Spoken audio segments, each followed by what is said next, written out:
একবার একটা স্কুল শিক্ষক তার ছাত্রদেরকে বললো, তোমরা প্রত্যেকে একটা বেলুন হাতে নাও।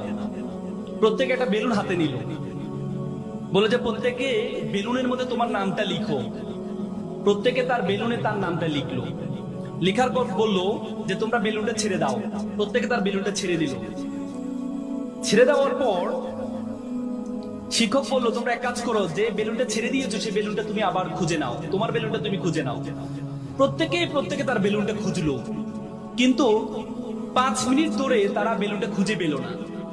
শিক্ষক বলল, তুমি এক কাজ করো, তোমার সামনে যে বেলুনটা আছে সেই বেলুনটা তুমি হাতে নাও, যার নাম লেখা আছে তুমি তাকে দিয়ে দাও। দেখা গেল 1 মিনিটের মধ্যে প্রত্যেকে তার প্রত্যেকের বেলুনটা খুঁজে পেল। শিক্ষক বলল, দেখো আলটিমেটলি এখানে শিক্ষা কি? এখানে শিক্ষা হচ্ছে, তুমি যদি নিজে সুখী হতে চাও তাহলে তুমি কখনো সুখী হতে পারবে না। তুমি যদি অন্যকে সুখী করতে চাও তাহলে অন্যকেও সুখী করা সম্ভব, তুমি নিজেও সুখী হওয়া সম্ভব।